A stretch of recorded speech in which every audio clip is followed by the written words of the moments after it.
तो second type का semiconductor है पी टाइप सेमीकंडक्टर। दोनों ही एक्सट्रिंसिक के टाइप्स हैं। एन टाइप के अंदर हमने पेंटावेलेंट इम्प्यूरिटी मिलाई थी, पी टाइप के अंदर हम क्या करते हैं, ट्राईवेलेंट इम्प्यूरिटी को मिला देते हैं। Trivalent impurity is added. उस ट्राईवेलेंट इम्प्यूरिटी में आप ले सकते हो एल्यूमिनियम या इंडियम, ठीक है ना। बेसिकली वही सेम रेशियो रहता है, 1 × 10⁴ एटम्स इज ऑफ एल्यूमिनियम। अगर मैं ले लूं तो एल्यूमिनियम। अब इसमें स्ट्रक्चर कैसा दिखेगा देखो जरा। तो सिलिकॉन, बीच में एक एल्यूमिनियम रहेगा और सिलिकॉन, और यहां ऊपर है आपका कंडक्शन बैंड। यहाँ पे बॉन्ड बने हुए हैं।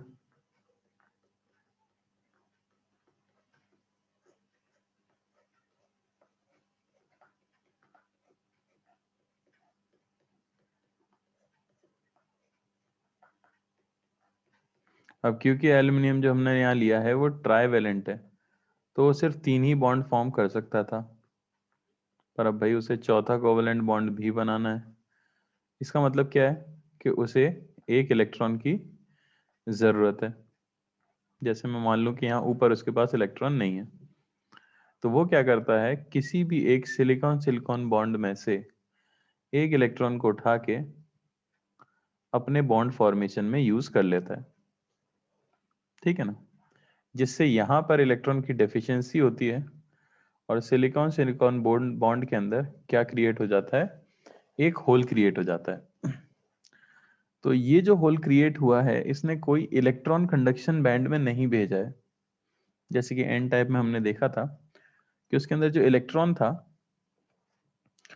वो जो एक्सेस इलेक्ट्रॉन फास्फोरस पे था वो कंडक्शन बैंड के अंदर जाता था और कोई एडिशनल होल क्रिएट नहीं होता था। यहाँ पे उसकी ऑपोजिट चीज होती है। यहाँ पे एल्यूमिनियम पास वाले सिलिकॉन से एक इलेक्ट्रॉन उनके बॉन्ड को ब्रेक करके अपने बॉन्ड फॉर्मेशन में यूज कर लेता है, जिससे कि एक होल होल का फॉर्मेशन हो जाता है। ऐसे केस में कोई इलेक्ट्रॉन रिलीज नहीं होता। साथ ही साथ ये चीज तो चली रही होगी, कुछ इलेक्ट्रॉन्स उछल उछल के तो ऊपर जा ही रहे होंगे कंडक्शन बैंड में, जिसकी वजह से इलेक्ट्रॉन होल पेयर जनरेशन हो ही रहा होगा। समझ आ रही है बात। तो क्योंकि एल्यूमिनियम ने एक इलेक्ट्रॉन एक्सेप्ट किया है तो उसके ऊपर नेगेटिव चार्ज आ जाता है।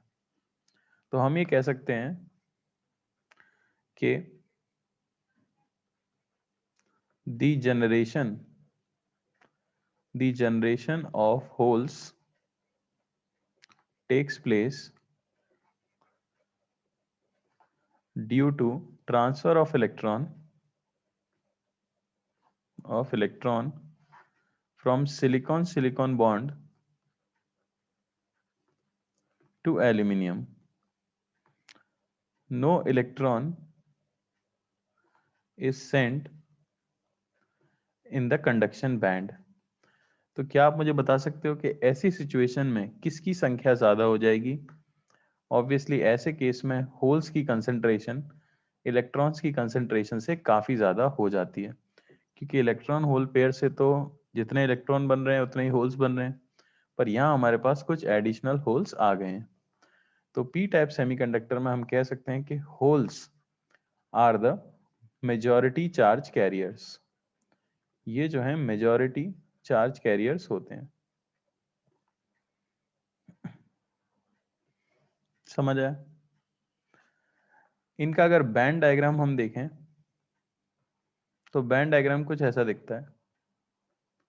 जैसे ये यहाँ पे आपका कंडक्शन बैंड है और ये यहाँ पे आपका वैलेंस बैंड है। मान लेते हैं वैलेंस बैंड भरा हुआ है, ठीक है ना। तो एल्यूमिनियम का एनर्जी लेवल कुछ यहाँ पे लाई करता है, और ये जो एनर्जी का गैप होता है basically energy to transfer the electron silicon से ये लगभग आती है 0.05 इलेक्ट्रॉन वोल्ट, जो कि काफी कम है। नॉर्मल टेम्परेचर पे ये अचीव हो जाएगा। तो ये बेसिकली वैलेंस बैंड से एक इलेक्ट्रॉन यहाँ पे ले लेते हैं। ऐसी इम्प्योरिटी जो कि कंडक्शन बैंड में कुछ कंट्रीब्यूशन नहीं कर रही है, लेकिन वैलेंस बैंड से इलेक्ट्रॉन ले ले रही है, उसे आप कहते हो एक्सेप्टर इम्प्योरिटी।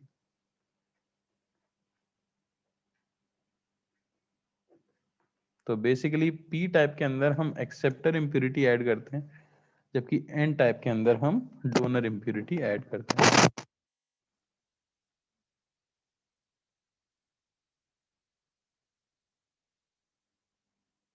क्लियर है सभी को? बोलो भाई। ठीक है ना? और देखो आगे।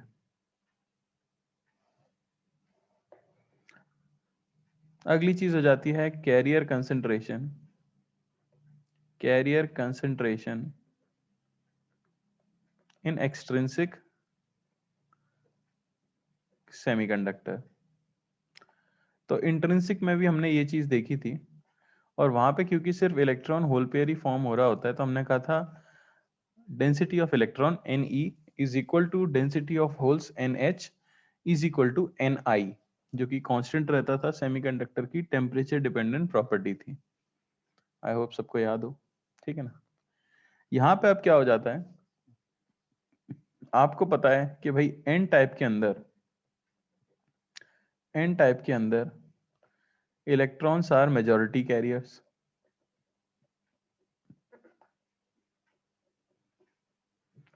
पी टाइप के अंदर होल्स आर मेजॉरिटी कैरियर्स।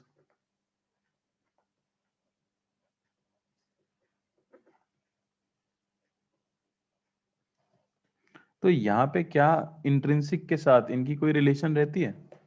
तो ये चीज प्रूव हो चुकी है कि at thermal equilibrium, thermal equilibrium, अगर थर्मल इक्विलिब्रियम रीच हो जाता है आपके लैटिस के अंदर, यानी टेम्परेचर अगर हम फिक्स कर देते हैं, तो देखा गया है कि Ne इंटू NH ये इक्वल आता है Ni स्क्वायर के। यानी कि मैं कह सकता हूं कि product of electron and hole concentration, hole concentration is constant. किसी एक गिवन टेम्परेचर पे इनका प्रोडक्ट जो रहता है वो क्या हो जाता है, कांस्टेंट हो जाता है। तो याद रखना, इंट्रिंसिक और एक्सट्रिंसिक का ये डिफरेंस है। वहां पे Ne is equal to NH is equal to Ni आता है, और यहाँ पे Ne NH ये Ni स्क्वायर के इक्वल रहता है। इस चीज को हम कहते हैं mass action law, mass action law. ठीक है?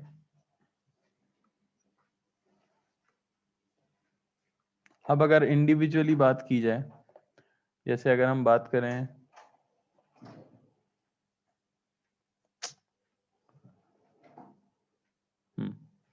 जैसे बात करें पी टाइप के लिए,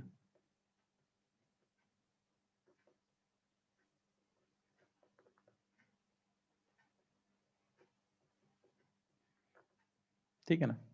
पी टाइप के लिए अगर मैं बात कर रहा हूं, तो Na एवोगैड्रो नंबर नहीं है, ये मैंने ले लिया है basically concentration, concentration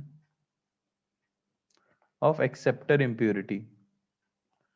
acceptor impurity मैंने कह दिया है कि इतनी एक्सेप्टर इम्प्योरिटी है Na, Na यहाँ पे रिप्रेजेंट कर रहा है एक्सेप्टर इम्प्योरिटी। इतने नंबर में हमने एक्सेप्टर इम्प्योरिटी को मिलाया है, और हमें ये पता है कि पी टाइप में number of holes is very much greater than number of electrons, और नंबर ऑफ होल्स लगभग इक्वल हो जाएंगे किसके, Na के।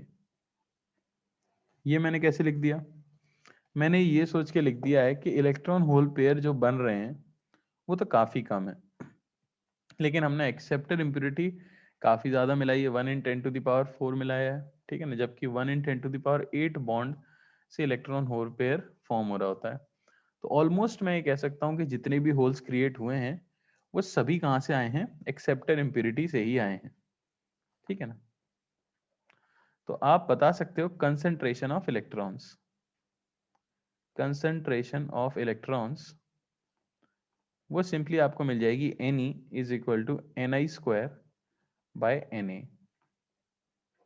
Na जहां पे क्या है, concentration of accepted impurity. Clear है? एकदम सिमिलर होगा किसके लिए, एन टाइप के लिए। मान लो कि मैं एन टाइप सेमीकंडक्टर की बात कर रहा हूं,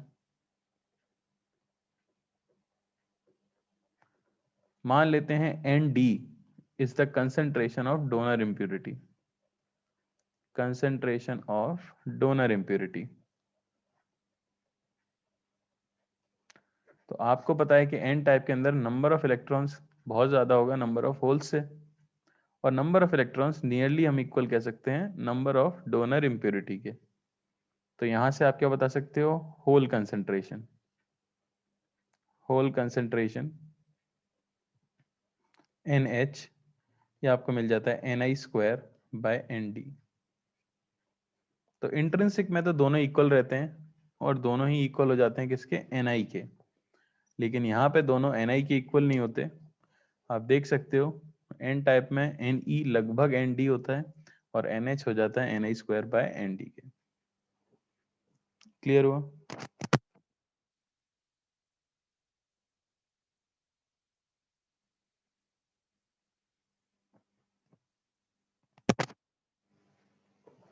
ठीक है ना? नोट डाउन कर लेना सभी लोग फॉर्मूले। आगे देखते हैं कि करंट का कंडक्शन कैसे होगा। तो कंडक्शन इन मेटल्स, मेटल्स के अंदर कंडक्शन किस तरह से होता है।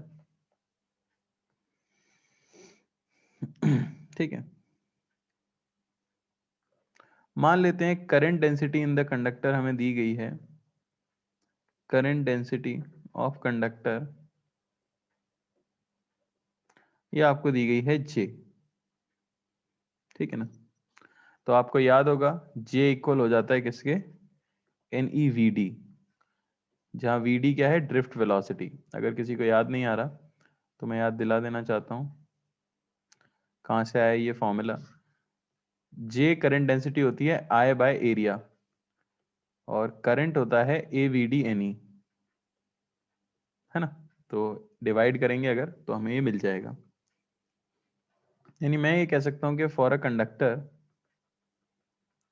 कंडक्टर ड्रिफ्ट वेलोसिटी आपको पता है प्रोपोर्शनल होती है किसके, इलेक्ट्रिक फील्ड के, अप्लाइड इलेक्ट्रिक फील्ड।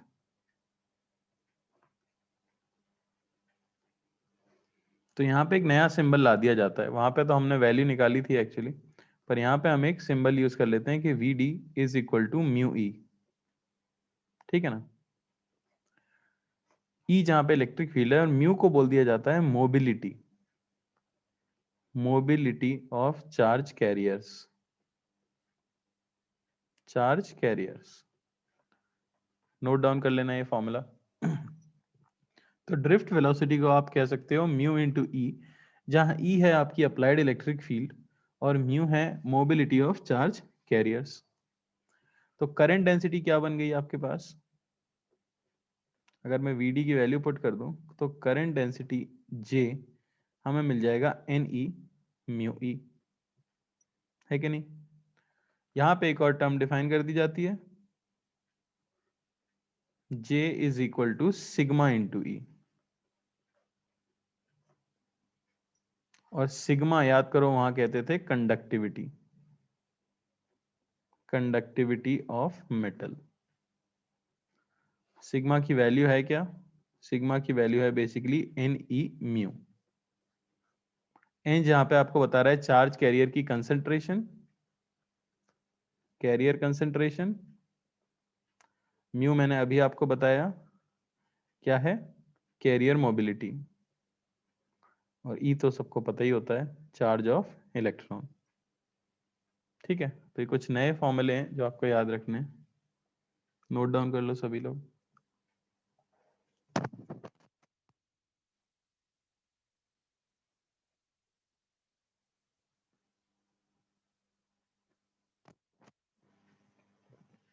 ठीक है ना? तो ये था मेटल्स के अंदर। यानी कि जो हम करंट पढ़ चुके हैं। अब सेमीकंडक्टर्स में कैसे काम करेगा ये? तो कंडक्शन इन सेमीकंडक्टर्स,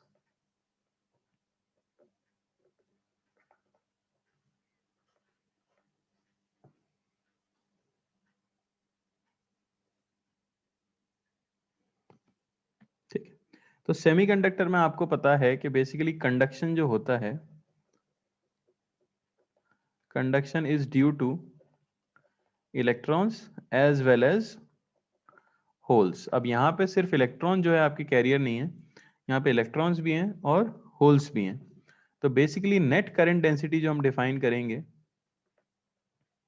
नेट करंट डेंसिटी जो आप डिफाइन करते हो जे, वो होती है current density due to electrons plus current density due to holes. जहां आपको करंट डेंसिटी का फॉर्मूला याद रखना है N E mu E, applied electric field और मोबिलिटी के टर्म्स में। तो अगर मैं पुट करूं तो जे हमें यहां से मिल जाता है N E, carrier concentration of electrons, into E, into mobility of electrons, into electric field E, plus N H concentration of holes, E, into mu of holes, into electric field E. ये basically क्या लिखा हुआ है? ये लिखा हुआ है sigma of electron in conductivity of electron, और ये लिखा हुआ है सिग्मा ऑफ होल्स यानी कंडक्टिविटी ऑफ होल्स। तो सेमीकंडक्टर्स में नेट करंट डेंसिटी आप कहते हो sigma of electrons plus sigma of holes into E, जो वहां पे सिर्फ क्या रहती थी? इलेक्ट्रॉन्स की कंडक्टिविटी। ठीक है ना? बस याद रखना है ये आपको। इसी को हम सिग्मा टी भी कह देते हैं, सिग्मा टोटल इंटू ई। तो टोटल कंडक्टिविटी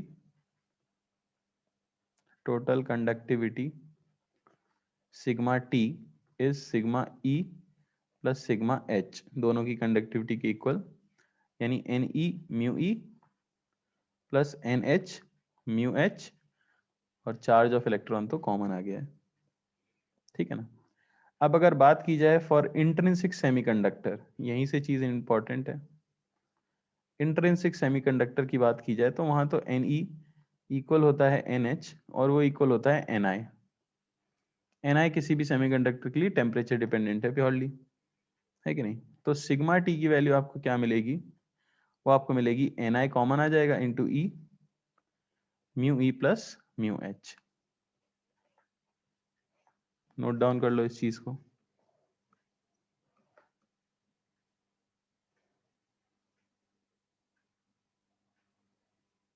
ठीक है ना?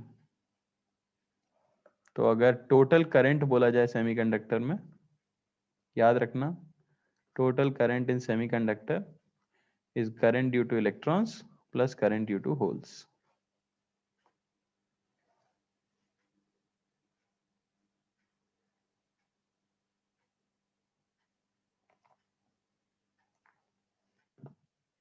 क्लियर है?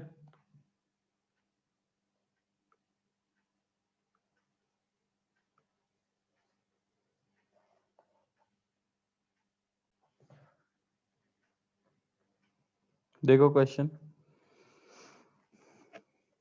ठीक है, तो आपको बताना है फाइंड द रेजिस्टिविटी, याद है rho, find the resistivity of N type semiconductor,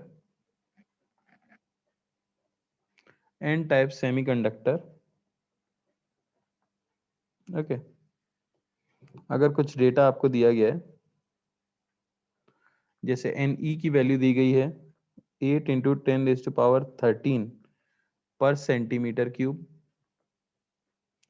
number of holes आपको दिए गए हैं 5 इंटू 10⁻12 पर centimetre cube,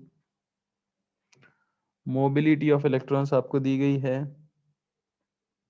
2.3 into 10⁻4 centimetre square पर volt second, and mobility of holes आपको दी गई है 100 सेंटीमीटर स्क्वायर पर वोल्ट सेकेंड। ट्राई करो भाई सब लोग। तो यहाँ पे हमने कॉमन नहीं लिया है बस, ठीक है ना, दोनों की अलग अलग कंसेंट्रेशन आपको दे दी गई है, वो आपको यूज करनी है।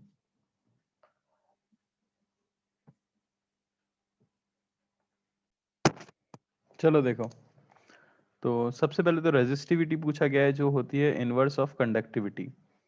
ठीक है ना, अब हमें कंडक्टिविटी निकालनी है, तो फॉर्मूला क्या यूज करेंगे, E into N E mu E plus N H mu H. Intrinsic में ये चीज कॉमन आ जाती है एन वाली, तो बाहर आ जाती है। एक्सट्रिंसिक में आपको पूरा फॉर्मूला यूज करना होगा, तो पुट कर दो, सिग्मा आपको यहाँ से मिलेगा E की value 1.6 into 10⁻⁻19 into N E हमें दिया गया है 8 इंटू 10⁻19, सॉरी 13। ठीक है ना, इंटू म्यू ई ये हमें दिया गया है 2.3 इंटू 10⁻4 प्लस एन एच हमें दिया गया है 5 इंटू 10⁻12 और म्यू एच हमें दिया गया है 100, है ना। इसमें सेंटीमीटर स्क्वायर है, इसे भी आपको कन्वर्ट करना पड़ेगा, तो यहाँ पे एक -4 और आएगा, तो ये बेसिकली कट जाएगा, मैं ये कह सकता हूँ, इंटू 10⁻100 इंटू 10⁻⁻4। बस यूनिट कन्वर्ट करना ध्यान रखना, ठीक है ना, यहाँ सिर्फ 2.3 रह जाएगा। बस इसी को सॉल्व करने से आपको क्या मिलेगी, कंडक्टिविटी और रेजिस्टिविटी क्या हो जाएगी, उसका रेसिप्रोकल। क्लियर है?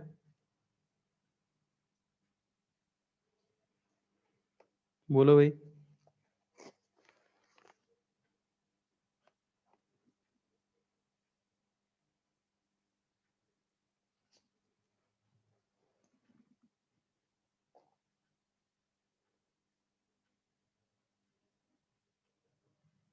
अच्छा हाँ, ये एक चीज यहाँ पे, ये सेंटीमीटर पर सेंटीमीटर क्यूब में है,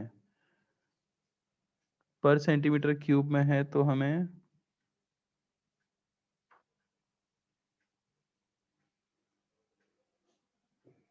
ठीक है ना, फिर भी तो 1 सेंटीमीटर बचेगी।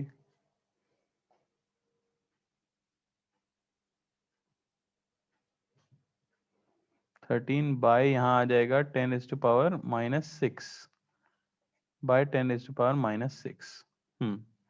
अब ठीक है, इसे सॉल्व कर लेना, इसे सेंटीमीटर क्यूब को भी हमें कन्वर्ट करना पड़ेगा। कैलकुलेशन है और कुछ नहीं है, बस फॉर्मूला ध्यान रखना है। तो आगे अगर हमसे पूछा जाए कि बेसिकली कंडक्शन इन सेमीकंडक्टर्स का टेम्परेचर से क्या रिलेशन है, कंडक्शन इन सेमीकंडक्टर्स, तो सीधी सी बात है, अब हमें समझ आ गया है कि जितने ज्यादा इलेक्ट्रॉन होल पेयर होंगे उतना ज्यादा कंडक्शन हो सकता है। तो due to increase in temperature, जब आप टेम्परेचर को इंक्रीज करते हो, due to increase in temperature more electron hole pair generation takes place, more electron hole pair generation takes place, ज्यादा इलेक्ट्रॉन होल पेयर बनते हैं क्योंकि बॉन्ड ब्रेक हो पाता है और इलेक्ट्रॉन एक्साइट हो पाता है, takes place, which increases conductivity, which increases conductivity।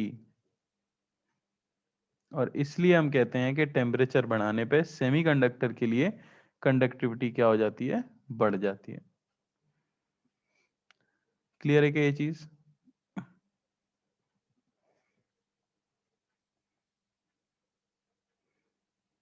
बोलो भाई, है ना। चलो तो अगली हेडिंग स्टार्ट करते हैं, जो कि है पीएन जंक्शन, पीएन जंक्शन। अब ये थोड़ा हमारे काम का है, ठीक है। तो पीएन जंक्शन एक ऐसा डिवाइस है जो मेनली आप इंस्ट्रूमेंट्स में यूज करते हो, और ऑब्वियसली इसे फॉर्म किया जाता है पी टाइप और एन टाइप सेमीकंडक्टर को ज्वाइन करके। ठीक है, तो पहली चीज तो यही हो गई, it is a combination, it is a combination of P type and N type semiconductor.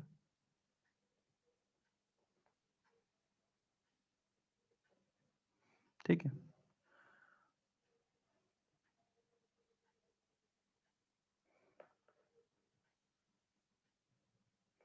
तो इसमें क्या किया जाता है, a single semiconductor is doped with donor impurity on one side and acceptor on another.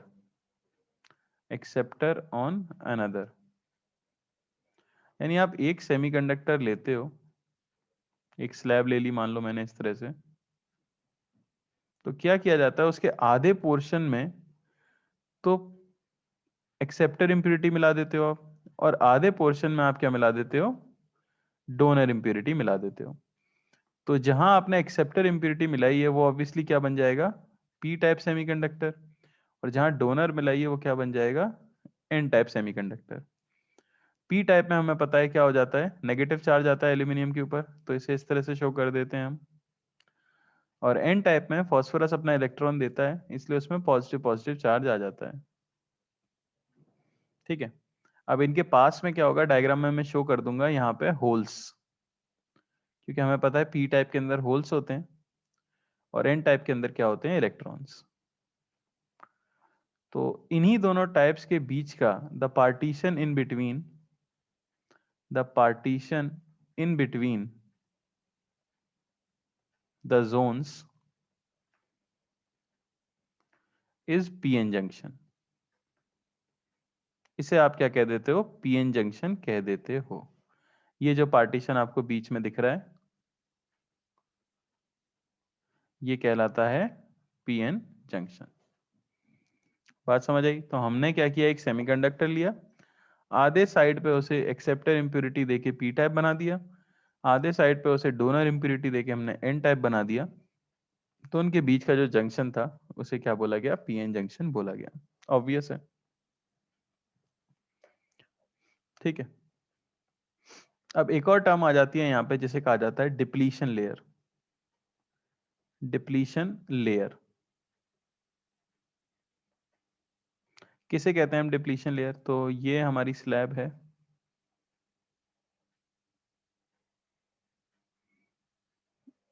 ये आपका बीच का रीजन है कुछ, नेगेटिव साइन के साथ याद रखना पी होता है और पॉजिटिव साइड के साइन के साथ एन होता है। तो ये आपका पी टाइप है, ये आपका एन टाइप है। ठीक है ना। यहां मैं बना देता हूं होल्स, यहां मैं बना देता हूं इलेक्ट्रॉन्स। अब क्योंकि सीधी सी बात है, हमेशा इलेक्ट्रॉन्स कंडक्शन बैंड में रह नहीं सकते और होल्स भी अकेले रह नहीं सकते। तो जैसा कि हमने कहा था, इलेक्ट्रॉन्स जो उछल के कंडक्शन बैंड के अंदर गए हैं वो थोड़े समय के बाद वापस आके क्या करते हैं, रिकम्बाइन करते हैं। और जब वो वापस आके रिकम्बाइन करते हैं तो वहां पे एक न्यूट्रल जोन क्रिएट हो जाता है। यहाँ पे आप देख सकते हो पॉजिटिव और नेगेटिव के बीच का कुछ सेपरेशन है, तो इनके बीच में किसी प्रकार का एक अट्रैक्शन है। तो इस अट्रैक्शन की वजह से अगर होल्स मूव करना स्टार्ट करें राइट में और इलेक्ट्रॉन्स मूव करना स्टार्ट करें लेफ्ट में, तो जहां ये रिकम्बाइन हो रहे होते हैं वो रीजन आपको एक न्यूट्रल रीजन मिल जाता है। इसे रिकॉम्बिनेशन जोन भी कह सकते हैं हम, रिकॉम्बिनेशन जोन। और इसी को आप क्या कहते हो, डिप्लीशन लेयर कहते हो। यहां पे कोई चार्ज नहीं होता, ये न्यूट्रल रहती है। ठीक है ना, क्योंकि यहाँ पे इलेक्ट्रॉन होल पेयर का क्या हो रहा है, रिकॉम्बिनेशन हो रहा है। लेकिन अब क्योंकि हमें पता है राइट साइड पे पॉजिटिव चार्ज आ चुका है, लेफ्ट साइड पे आपका नेगेटिव चार्ज आ चुका है, तो कुछ ना कुछ पोटेंशियल डिफरेंस तो है ही इनके बीच में। तो डिप्लीशन लेयर के अंदर क्या हो जाती है, एक इलेक्ट्रिक फील्ड इंड्यूस हो जाती है पोटेंशियल डिफरेंस की वजह से। अब अगर ये इलेक्ट्रिक फील्ड इंड्यूस हो चुकी है तो अब आप देखो ये होल्स के ऊपर किधर फोर्स लगा रही होगी, होल्स के ऊपर तो फोर्स लगाएगी ये लेफ्ट में। अरे समझ आ रही है बात, होल्स के ऊपर तो फोर्स लगेगा लेफ्ट में और इलेक्ट्रॉन्स के ऊपर फोर्स लगेगा राइट में। तो इस इलेक्ट्रिक फील्ड की वजह से अब इनका मोशन धीरे धीरे क्या होने लग जाता है, बंद होने लग जाता है। जैसे जैसे इलेक्ट्रॉन होल पेयर रिकम्बाइन किए, इलेक्ट्रिक फील्ड की स्ट्रेंथ बढ़ती गई क्योंकि डिप्लीशन लेयर की विड्थ बढ़ती गई। समझ आ रही है बात? और अब दोनों का क्या हो जाएगा, एक तरह से एक समय पे आके दोनों पे, क्योंकि फोर्स ऑपोजिट डायरेक्शन में लग रहा है, तो इनका कॉम्बिनेशन जो है बंद हो जाता है, रिकॉम्बिनेशन बंद हो जाता है। हो रहा होता है, लेकिन हम कह सकते हैं कांस्टेंट हो जाता है। बंद तो नहीं हो सकता, इलेक्ट्रॉन होल पेयर जो बन रहे थे जिस रेट से, वो चीज फिक्स हो जाती है। तो अगर मैं पोटेंशियल इनका ड्रॉ करूं तो कुछ इस तरह से मैं ड्रॉ कर सकता हूं। इस रीजन के अंदर पोटेंशियल जो है स्ट्रेट लाइन के साथ बढ़ता है और फिर से क्या हो जाता है, कांस्टेंट। बात समझ आई? तो अगर आप इस तरफ से इधर चलना स्टार्ट करते हो तो ऑब्वियसली नेगेटिव से पॉजिटिव जाने पे पोटेंशियल क्या हो जाना चाहिए, आपका बढ़ जाना चाहिए। या नेगेटिव साइन जो है एल्यूमिनियम को शो कर रहा है और पॉजिटिव साइन जो है वो फॉस्फोरस के आयन को शो कर रहा है। ठीक है ना? तो इसके बारे में पॉइंट्स लिख लेते हैं। When electrons and holes recombine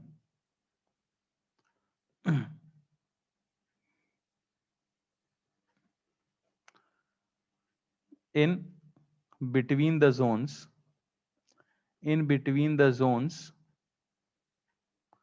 depletion layer is formed. Depletion layer is formed. ठीक है? तो मैं कह सकता हूं इनके रिकॉम्बिनेशन के बाद द मिडल रीजन, जो बीच वाला रीजन था, the middle region becomes free of charge carriers. Free of charge carriers, क्योंकि वो एक दूसरे में रिकम्बाइन हो गए हैं तो न्यूट्रल हो गए हैं, इसलिए बीच का रीजन जो है वो चार्ज कैरियर से फ्री हो जाता है। ठीक है? इसे ट्रांजिशन जोन भी बोला जाता है। Transition zone, due to potential difference, due to potential difference between P and N zone, electric field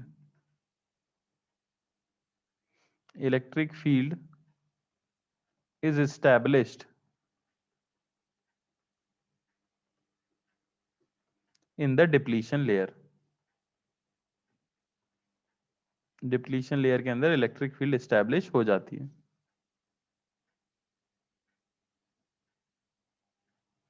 ठीक है? और this electric field, the potential difference, the potential difference due to electric field is called junction potential और junction voltage.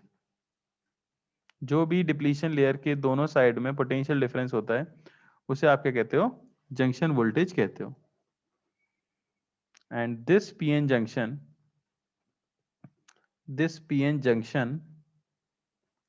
is also called a junction diode. इसी को आप diode कहते हैं। तो अगर दोबारा से देखें हुआ क्या है, तो एक सेमीकंडक्टर को आपने लेफ्ट साइड पे पी टाइप इम्प्योरिटी से भरा, राइट साइड को एन टाइप इम्प्योरिटी से भरा, जिससे बीच वाले रीजन में इलेक्ट्रॉन होल का रिकॉम्बिनेशन हुआ, एक इलेक्ट्रिक फील्ड जनरेट हुई, क्योंकि पॉजिटिव नेगेटिव चार्ज है, पोटेंशियल डिफरेंस है। उस इलेक्ट्रिक फील्ड की वजह से इस जंक्शन के अक्रॉस पोटेंशियल डिफरेंस जनरेट हुआ। इस पोटेंशियल डिफरेंस को आप जंक्शन पोटेंशियल बोलते हो, और ये जो जंक्शन है इसे आप पीएन डायोड या जंक्शन डायोड भी बोलते हो। ठीक है ना? तो यही सर्किट में हम यूज करते हैं। तो अगर सिंबल में देखा जाए, सिंबल यूज्ड इन सर्किट,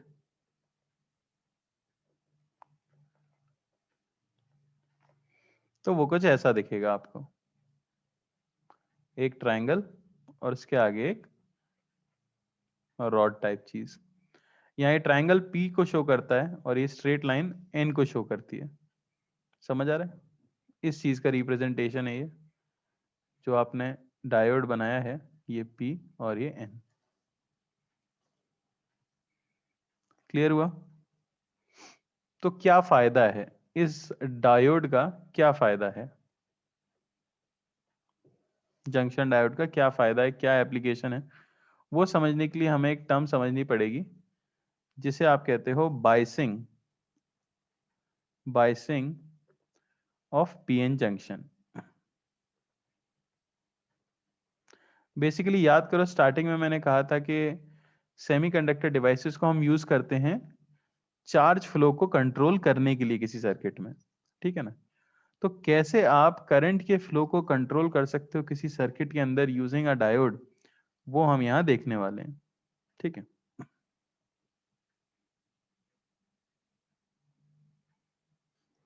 तो डायोड के बारे में एक चीज आपको पता होनी चाहिए, carriers are allowed, basically carriers are allowed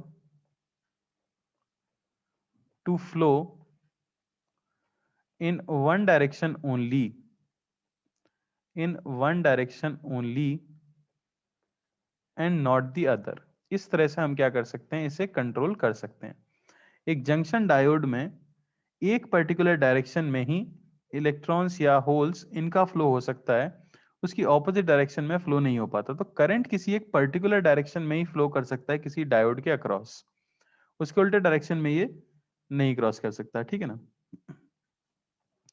तो दो तरह की बायसिंग के बेसिस पे हम इसे डिफाइन करते हैं। पहली कहलाती है फॉरवर्ड बायसिंग, फॉरवर्ड बायसिंग, नाम याद रखना।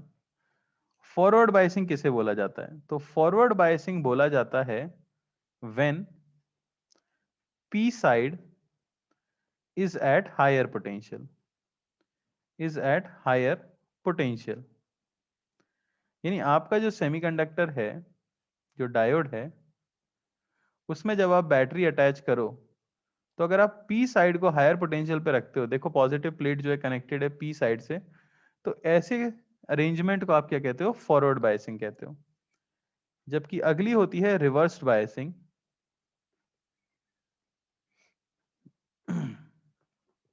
और रिवर्स बायसिंग हम किसे कहते हैं? जब आप बैटरी को उल्टा अटैच कर दो, ठीक है ना, गलत बन गया,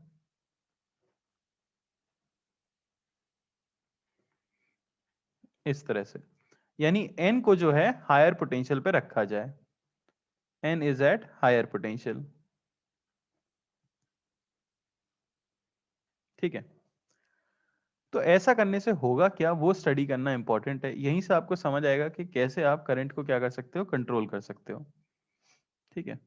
तो सबसे पहले देख लेते हैं फॉरवर्ड बायसिंग।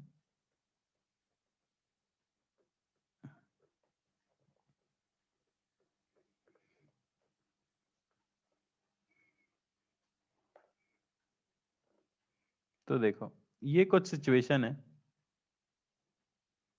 ये आपकी डिप्लीशन लेयर हो गई, ठीक है। यहां मान लेता हूं मैं पी टाइप है ये, और ये आपका एन टाइप है। तो यहाँ पॉजिटिव चार्ज है, यहाँ नेगेटिव चार्ज है, यहाँ पे होल्स हैं और यहाँ पे इलेक्ट्रॉन्स हैं, है कि नहीं? अच्छा, इलेक्ट्रिक फील्ड किधर होगी? इलेक्ट्रिक फील्ड किधर है डिप्लीशन लेयर की वजह से? इधर। ये इलेक्ट्रिक फील्ड पहले से है, E is the electric field, electric field due to junction voltage. बात समझने की कोशिश करो, क्योंकि पॉजिटिव और नेगेटिव सेपरेटेड हैं तो पहले से कुछ पोटेंशियल डिफरेंस होता है, उस पोटेंशियल डिफरेंस की वजह से पहले से कुछ इलेक्ट्रिक फील्ड होती है, देख पा रहे हैं हम, ठीक है ना। अब हमने क्या किया, फॉरवर्ड बायसिंग की, यानी एक बैटरी ली है और उसे इस तरह से अटैच किया है। तो ऐसा अटैच करने से एक्सटर्नल इलेक्ट्रिक फील्ड भी आएगी एक, जो कि इस डायरेक्शन में आएगी। आ रही है कि नहीं? ये एक्सटर्नल इलेक्ट्रिक फील्ड आई है क्योंकि आपने एक बैटरी अटैच की है, तो ये है ड्यू टू बैटरी। अब अगर आप देखो तो दोनों एक दूसरे को क्या कर रहे हैं? दोनों एक दूसरे को सपोर्ट कर रहे हैं या अपोज कर रहे हैं? बोलो, दोनों एक दूसरे को सपोर्ट कर रहे हैं या अपोज कर रहे हैं? इस इलेक्ट्रिक फील्ड ने इनका फ्लो बंद कर दिया था, ठीक है ना। लेकिन ये जो एक्सटर्नल इलेक्ट्रिक फील्ड आई है, ये होल्स पे राइट में फोर्स लगा रही है और इलेक्ट्रॉन्स पे लेफ्ट में फोर्स लगा रही है। यानी ये चाह रही है कि रिकंबाइन होना शुरू हो जाए, ठीक है। तो मैं ये कह सकता हूं, if E external becomes greater than E, जो पहले से इलेक्ट्रिक फील्ड है उससे बड़ी हो जाए E external, the recombination of electron hole pair starts. हो जाएगा कि नहीं? इलेक्ट्रॉन होल पेयर का रिकॉम्बिनेशन फिर से शुरू हो जाएगा, ठीक है ना। तो हम ऐसा कह सकते हैं कि बेसिकली यहां से इलेक्ट्रॉन्स फ्लो करके जाते हैं यहां पर। ये अगर मैं फ्लो की डायरेक्शन बनाऊं इलेक्ट्रॉन्स की, इस तरह से इलेक्ट्रॉन्स फ्लो करने लग जाते हैं और नए होल्स क्रिएट होते रहते हैं, और यहाँ क्या पहुंच जाते हैं? इलेक्ट्रॉन्स। बात समझ आ रही है? और यहाँ क्योंकि इलेक्ट्रॉन्स इस रीजन को छोड़ छोड़ के जा रहे हैं, तो यहाँ पे होल्स का क्रिएशन होने लग जाता है। ये रिकंबाइन होते रहते हैं कंटिन्यूसली और चार्ज का फ्लो स्टार्ट हो जाता है। ऑब्वियसली होल्स राइट में फ्लो कर रहे हैं, तो आप कह सकते हो कि करंट की डायरेक्शन तो राइट में ही है। इलेक्ट्रॉन्स के फ्लो की डायरेक्शन क्या है? ऑपोजिट है। तो अगर एक्सटर्नल इलेक्ट्रिक फील्ड जो आपने अप्लाई की है वो इलेक्ट्रिक फील्ड से ज्यादा हो जाती है जो कि इनकी पहले से थी, तो फिर क्या हो जाएगा? करंट का फ्लो होने लग जाएगा। यानी कि मैं कह सकता हूं current can flow from P side to N side in case of forward biasing। यानी डायोड जो है करंट का फ्लो इजीली अलाउ करता है अगर फॉरवर्ड बायसिंग की गई हो तो। बात समझ आई? फॉरवर्ड बायसिंग करने पर दी थिकनेस या the width of depletion layer decreases, क्योंकि ऐसा न्यूट्रल जोन अब ज्यादा नहीं बचेगा, क्योंकि आपने इलेक्ट्रिक फील्ड अप्लाई की है ऑपोजिट डायरेक्शन में, तो रिकॉम्बिनेशन होना स्टार्ट हो जाएगा। तो ये जो रीजन था जहां इलेक्ट्रॉन होल पेयर रिकंबाइन नहीं कर पा रहे थे, जो न्यूट्रल जोन बचा हुआ था, वो अब ज्यादा नहीं बचने वाला है, ठीक है ना।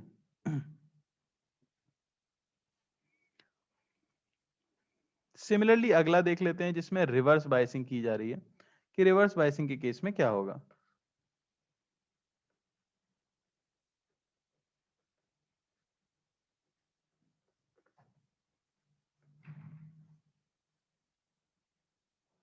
ठीक है, तो आप रिवर्स बायसिंग करते हो, इसका मतलब क्या है?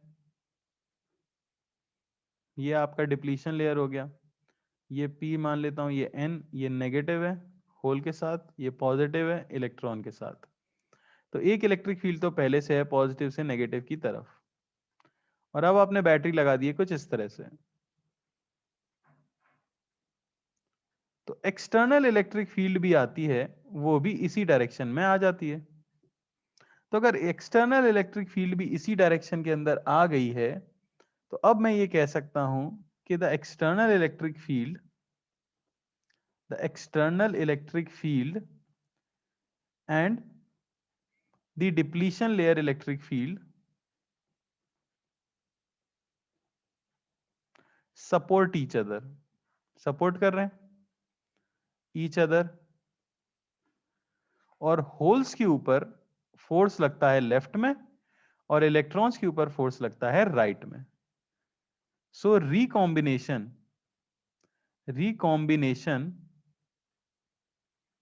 Of electron hole pair is stopped. और ज्यादा मुश्किल हो जाता है, क्योंकि भाई क्या कर दिया है आपने? सेम डायरेक्शन के अंदर इलेक्ट्रिक फील्ड लगा दी है। ऐसे केस में the depletion layer width increase हो जाती है, इंक्रीजेस, और इलेक्ट्रॉन और होल्स एक दूसरे से कंबाइन नहीं कर पाते। बात समझ आ रही है? तो basically current does not flow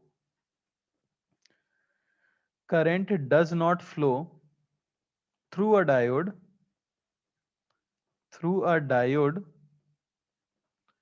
if it is reverse biased।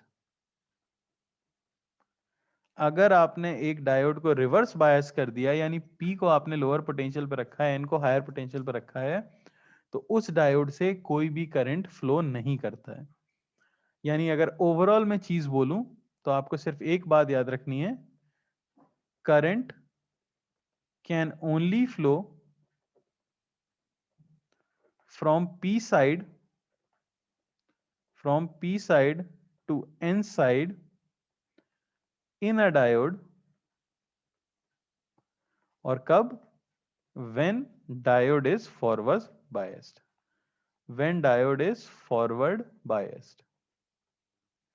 जब डायोड आपका फॉरवर्ड बायस्ड रहता है, सिर्फ तभी करंट जो है उसके अंदर फ्लो कर सकता है, वरना डायोड करंट को फ्लो होने नहीं देगा। तो क्या डायोड की वर्किंग समझ आई? बोलो भाई।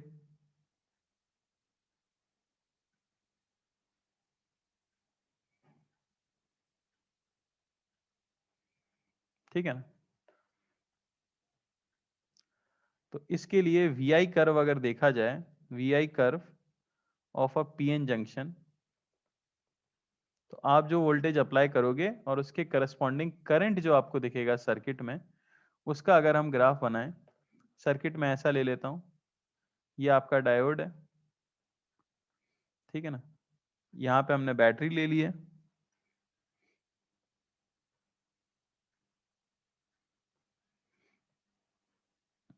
यहाँ मान लो आपने एमीटर लगाया होगा कुछ मेजर करने के लिए, और यहाँ वोल्ट मीटर भी लगा दिया ताकि वोल्टेज भी मेजर कर सकें। तो ये आपका P है, ये आपका N है, ये आपको पता है। ये बैटरी जो है वेरिएबल है, यानी इसकी पोलैरिटी आप बदल सकते हो, जब चाहो तो मैग्नीट्यूड भी इसका बदल सकते हो, सिंबल हो जाता है उसका ये।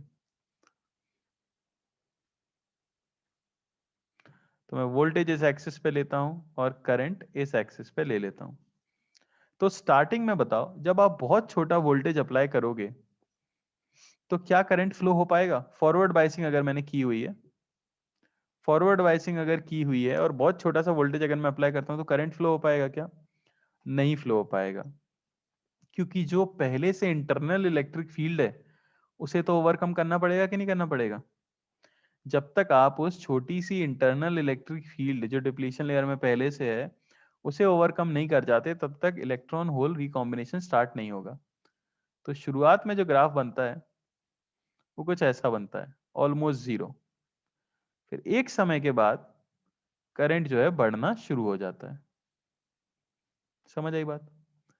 तो ये वोल्टेज जहां पर कि करंट शुरू हो गया उसे आप कहते हो नी पॉइंट वोल्टेज।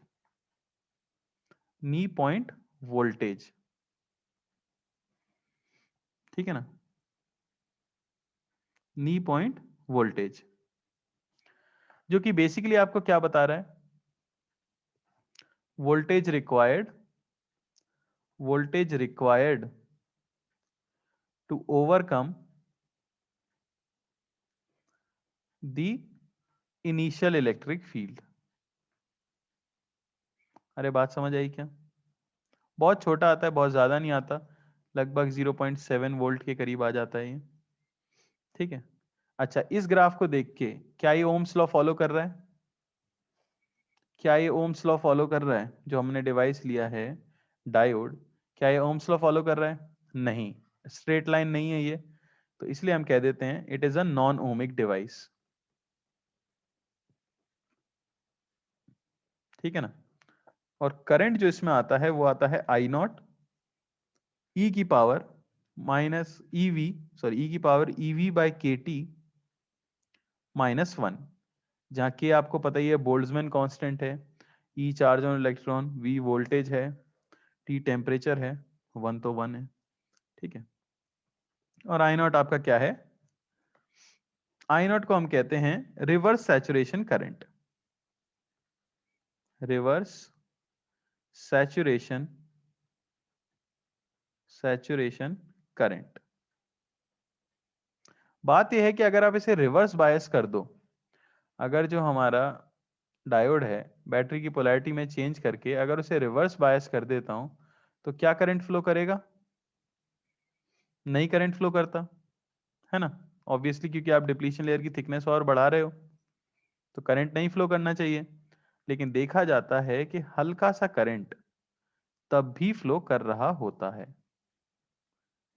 और ये फिक्स रहता है, भले आप वोल्टेज कितना भी नेगेटिव में बढ़ाते जाओ, उससे इसकी वैल्यू पे कोई फर्क नहीं पड़ रहा, और इसी को हम आई नॉट कहते हैं। ठीक है ना, वैल्यू पे कोई फर्क नहीं पड़ रहा, वोल्टेज भले आप बढ़ाते जाओ, ये करंट जो है कांस्टेंट ही रहने वाला है, और इसे आप कहते हो रिवर्स सैचुरेशन करंट। ये हल्का हल्का जो इलेक्ट्रॉन होल पेयर का रिकॉम्बिनेशन चलता रहता है, भले ही आप कितनी भी कोशिश कर लो, थोड़ा बहुत तो होता ही रहता है, तो उसको रिप्रेजेंट कर रहा है। तो फॉरवर्ड बायसिंग, ये जो रीजन मैंने ड्रॉ किया है, ये रिप्रेजेंट करता है फॉरवर्ड बायसिंग, पॉजिटिव वोल्टेज जब आपने लगाया, और ये रिप्रेजेंट कर रहा है रीजन रिवर्स बायसिंग। तो रिवर्स बायसिंग में भी बहुत छोटा सा करंट फ्लो होता रहेगा ड्यू टू छोटे छोटे इलेक्ट्रॉन होल कॉम्बिनेशन की वजह से, और वो जो करंट फ्लो कर रहा होता है आई नॉट, उसी को हम कहते हैं रिवर्स सैचुरेशन करंट।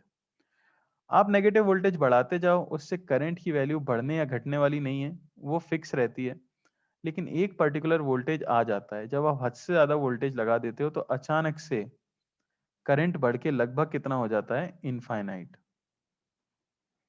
बात समझ आई? और ये जो वोल्टेज है, इसे Vz से रिप्रेजेंट किया जाता है, और Vz को हम कहते हैं ब्रेकडाउन वोल्टेज। ब्रेकडाउन वोल्टेज, बात समझ आई? क्या कह देते हैं हम? ब्रेकडाउन वोल्टेज कह देते हैं, या इसी का दूसरा नाम भी होता है जीनर वोल्टेज। ऐसा होने पे अब आपका डायोड क्या हो जाता है? खराब हो जाता है, ब्रेक हो जाता है, और आराम से उसके अंदर से ढेर सारा करंट फ्लो करने लग जाता है। एक इंपॉर्टेंट पॉइंट और आपको याद रखना है इस फॉर्मूले के लिए, कि at high values of voltage, अगर आप वोल्टेज बहुत ज्यादा हाई लगा देते हो, तो ई की पावर जो ई वी बाई के टी है, ये 1 से बहुत ज्यादा बड़ा हो जाएगा। तो करंट को आप सिंपली आई नॉट ई की पावर ई वी बाई के टी कह सकते हो। समझ आई बात? तो देखो हो क्या रहा है, पहले अगर आपने फॉरवर्ड बायसिंग की है और आपने छोटा सा वोल्टेज लगाया, तो करंट फ्लो नहीं करेगा, आपको पहले उसका वोल्टेज ओवरकम करना होगा। एक बार आपने वो वोल्टेज ओवरकम कर लिया, जो पहले से जंक्शन वोल्टेज था, तो फिर करंट फ्लो करने लगता है। ऑब्वियसली ओम्स लॉ फॉलो नहीं करता, और करंट का फंक्शन हमें ये मिल जाता है। रिवर्स बायसिंग करने पर जीरो करंट होना चाहिए, लेकिन ऑलमोस्ट जीरो होता है। बहुत छोटा सा करंट, जिसे हम रिवर्स सैचुरेशन करंट कहते हैं, वो फ्लो करता रहता है, जो कि वोल्टेज से इंडिपेंडेंट है। आप नेगेटिव वोल्टेज बढ़ाते जाओ, पर ये करंट क्या रहता है? फिक्स रहता है। लेकिन अगर वोल्टेज बहुत ज्यादा बढ़ा दिया जाए, तो एक पर्टिकुलर वोल्टेज पे ब्रेकडाउन हो जाता है किसका? आपके डायोड का, और ढेर सारा करंट उससे फ्लो करने लग जाता है, जिसे हम कहते हैं ब्रेकडाउन वोल्टेज या जीनर वोल्टेज। क्लियर हुआ?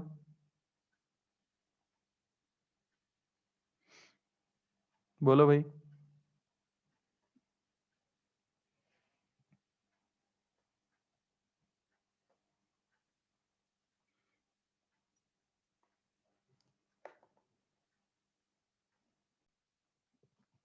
ठीक है, आगे बात कर लेते हैं resistance, resistance of PN junction. तो एक सिंपल सी बात आप याद रखो, कि पीएन जंक्शन का जो रेजिस्टेंस है, वो डायरेक्टली प्रोपोर्शनल होता है विड्थ ऑफ डिप्लीशन लेयर के। विड्थ ऑफ डिप्लीशन लेयर, जितनी ज्यादा डिप्लीशन लेयर की विड्थ होगी, उतना ज्यादा रेजिस्टेंस होगा। तो हम जानते हैं कि फॉरवर्ड बायसिंग के केस में तो डिप्लीशन लेयर की थिकनेस क्या हो जाती है? अगर आप फॉरवर्ड बायसिंग करते हो, तो डिप्लीशन लेयर की थिकनेस डिप्लीशन लेयर थिकनेस बढ़ती है घटती है? डिक्रीजेस, जिसकी वजह से रेजिस्टेंस भी क्या हो जाता है, घट जाता है, कम हो जाता है, बहुत ही कम रहता है। ठीक है ना, तो लो रेजिस्टेंस होता है इस केस में। जबकि अगर आप रिवर्स बायसिंग करते हो तो डिप्लीशन लेयर की थिकनेस बढ़ जाती है। डिप्लीशन लेयर थिकनेस इंक्रीजेस, जिसकी वजह से रेजिस्टेंस भी क्या हो जाता है, बढ़ जाता है। तो ये अगर जैसे कि मैं कह दूं कि नियरली कुछ ओम्स में था, तो ये जो हो जाता है हाई रेजिस्टेंस होता है। आप कह सकते हो ये किलो ओम्स में होता है। ठीक है ना, एक ही डिवाइस पर दो तरीके से वो काम करती है।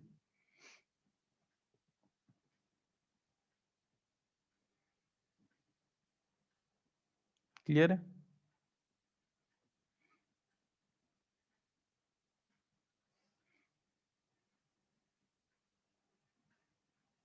तो इसमें हम डिफाइन करते हैं डायनामिक रेजिस्टेंस। डायनामिक रेजिस्टेंस, क्योंकि ओम्स लॉ तो फॉलो करता नहीं है। ठीक है, तो आप एक फिक्स्ड इसका रेजिस्टेंस डिफाइन नहीं कर पाते। आप क्या डिफाइन करते हो, इसका डायनामिक रेजिस्टेंस डिफाइन करते हो। हमें पता है कि in case of forward biasing the diode is non ohmic. ठीक है ना, यानी कि कुछ ऐसा कर्व आता है। अब अगर ओमिक होता तो हमें पता है slope of I V curve यानी v बाय आई आपको क्या दे देता था, रेजिस्टेंस दे देता था। लेकिन अब यहां पे हम इस तरह से रेजिस्टेंस डिफाइन नहीं कर सकते, v बराबर आई आर से हम रेजिस्टेंस डिफाइन नहीं कर सकते। ठीक है ना, तो हम डिफाइन करते हैं डायनामिक रेजिस्टेंस। रेजिस्टेंस जिसे बोल दिया जाता है dv बाई डी आई।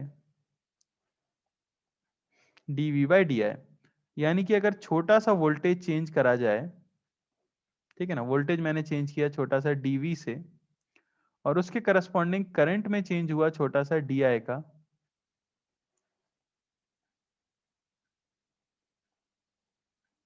ठीक है, तो dv बाई डी आई से आप क्या डिफाइन कर देते हो, डायनेमिक रेजिस्टेंस डिफाइन कर देते हो। तो यहाँ पे अगर मैं स्लोप खींचता हूँ, मान लो ये एंगल आता है कुछ थीटा, तो इसे मैं क्या कह सकता हूँ, 1/tan थीटा, क्योंकि ये आई वी कर्व है। ठीक है ना, तो डायनेमिक रेजिस्टेंस सिंपली क्या हो जाएगा, 1 by slope of I V curve. बात समझ आई? 1 by slope of I V curve. तो देखते जा रहे हो आप, धीरे धीरे जैसे जैसे हम आगे बढ़ते जा रहे हैं, स्लोप लगातार क्या होता जा रहा है, बढ़ता जा रहा है, यानी रेजिस्टेंस लगातार क्या होता जा रहा है, घटता जा रहा है। ठीक है ना, सीधे सीधे मैं लिख सकता हूं कि as slope increases resistance decreases.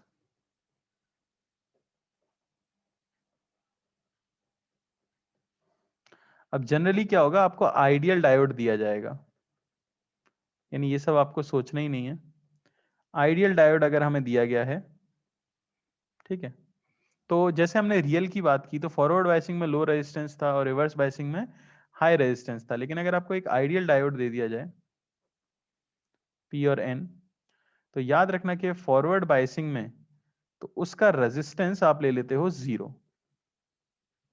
और रिवर्स बायसिंग में उसका रेजिस्टेंस आप ले लेते हो इनफाइनाइट, यानी कि no current will flow, no current flows in branch of diode, in branch of diode. और रेजिस्टेंस 0 का मतलब क्या हुआ, diode can be replaced, diode can be replaced by a conducting wire, by a conducting wire. सिर्फ एक conducting wire से आप replace कर सकते हो अगर उसकी फॉरवर्ड बायसिंग दी गई है तो।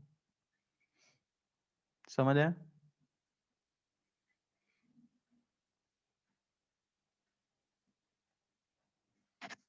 तो एक एग्जांपल में करके दिखाता हूं। जैसे मान लो कि आपको ये दिया गया हो कि एक रेजिस्टेंस यहाँ है, ठीक है ना, और एक डायोड दिया गया है आपको,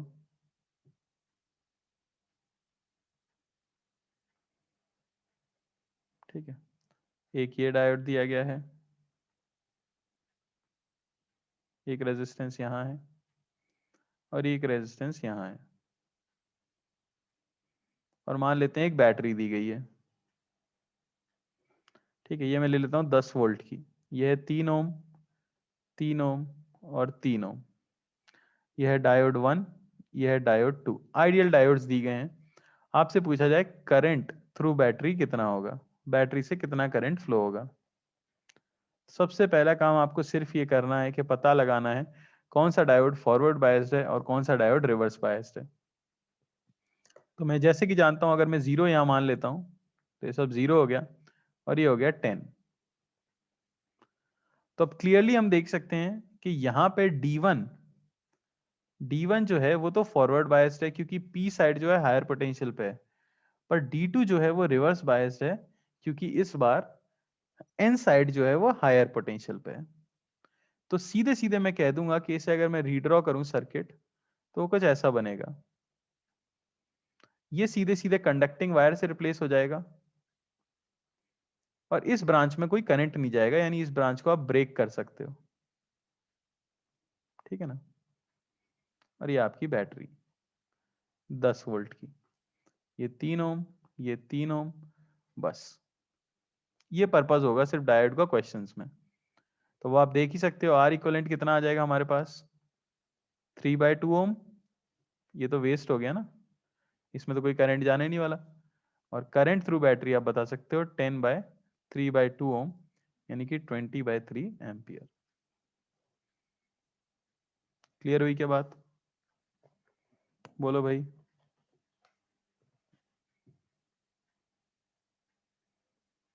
क्लियर हुआ, ठीक है।